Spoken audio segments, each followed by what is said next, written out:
So this afternoon, Donald Trump's trade advisor, Peter Navarro, appeared in court after being charged with 2 counts of criminal contempt of Congress for refusing to cooperate with the January 6th committee. Each count carries a maximum of 1 year in jail and a fine of up to $100,000. Navarro was released without bail, ordered to return to court in 2 weeks.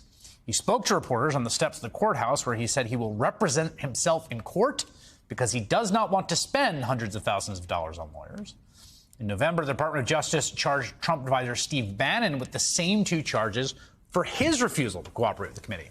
The House also recommended charges against Trump's chief of staff, Mark Meadows, and another advisor, Dan Scavino, who have both refused, or Meadows started to and then stopped. But the New York Times reports tonight the DOJ will not bring charges against those 2 men. It's possible that no journalist has spent more time talking to Peter Navarro than Ari Melber. He's MSNBC's chief legal correspondent, as well, of course, as the host of The Beat with Ari Melber, 6 o'clock Eastern, weeknights here on MSNBC. Great to see you. Good to see you, Chris. I haven't seen you in person it's been a minute. in a while, so it's really nice to see you in person. First, let's start with Navarro charges. What do you make of them? How expected versus surprising was the development today? Well, it all came at him fast because there was this amount of time where he'd been held in contempt and people were wondering what the DOJ was going to do. And then he got hit with a criminal subpoena, which is a big deal and a separate track. And then he filed his own civil suit, leaking in the suit his own grand jury subpoena, which is allowed but unusual. And then we learned that this indictment was put under seal yesterday. So when he walked in for the interview, which you just played some from last night, he was secretly under seal, but he didn't know that. No one else knew that. And the reason for that is because the Justice Department was able to prove to a judge that Mr. Navarro legally should be treated like a fugitive, like someone who is a flight risk or who might commit new crimes like tampering or destroying evidence. And that's why he was apprehended at the airport, which, as you showed moments ago, he was upset about. Yeah, there were 2 things about this. There's the charges, which are not that surprising, given the fact that he flatly refused this lawful subpoena and was referred for it. And then there was the means by which he was brought in. And there was definitely a, like, do you know who I am reaction from him and a lot of people in Trump world today about, like, how dare you, kind of. Yeah, and I thought that's where, yes, he might be a voluble person. He might be a character. Donald Trump has hired a lot of characters, is the most diplomatic way I can put it. But as your reporting has shown throughout tonight, this is larger than any one person's personality. Right. That attitude, that idea of being above the law, that the law should only be used against others. He also said in our interview last night, and alluded to this in his own lawsuit, he's threatening other people in government. He is pushing back on this by saying when Republicans take power, he will work with them to go after Biden, to impeach him, to use legal tools against other Democrats. Yeah. This continues the normalization we've all been covering. Right, where exactly. That's itself a confession.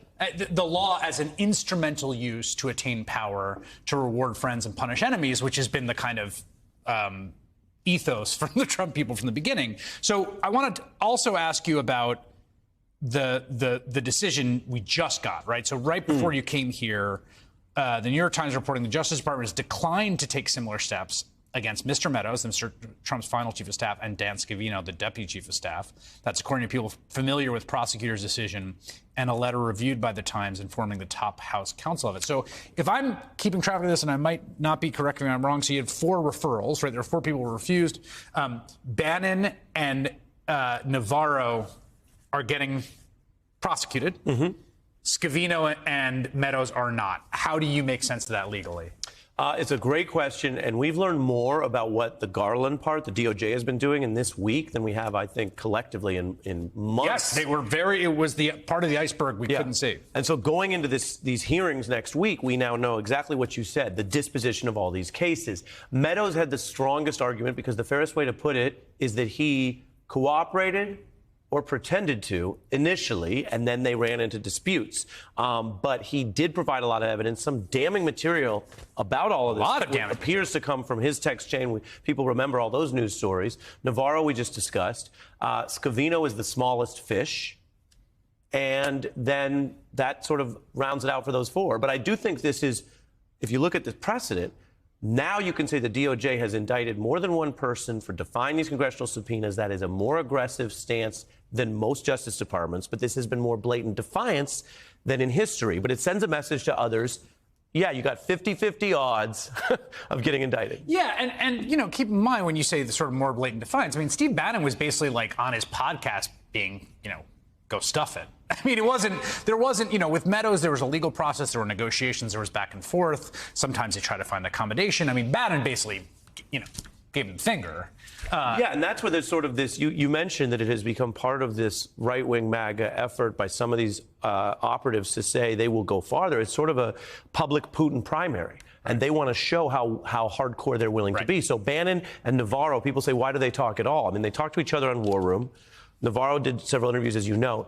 They are trying to defy Congress and make themselves look bigger in the MAGA movement while doing this. Legally, the question is, if they do actually lose at trial, how big are you in a movement if you're incarcerated?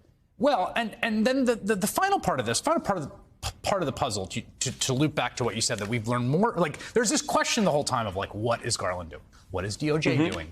There seems to be on its face enough predicate for a criminal inquiry here. You have a judge in the Eastman trial ruling that the preponderance of the evidence indicates a crime was committed, ergo the crime fraud exception pertains to this memo. What is Department of Justice doing?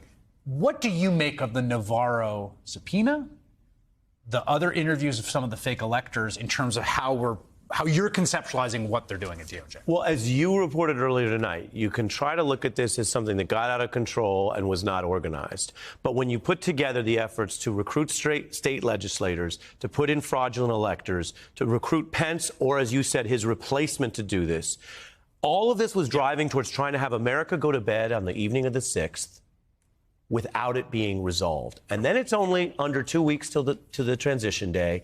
And from there, it's a race to the Supreme Court and everything else. Yeah. And the violent insurrection advanced those goals. We don't currently have the proof to completely draw that link. Correct. But the violent insurrection is consistent with what that externally planned and promoted Jan 6 policy was. The point about going to bed on January 6th is a really key one, and that's very well said. All right, Melber, great to see you. Thanks, Chris. Great to see you in person. All right.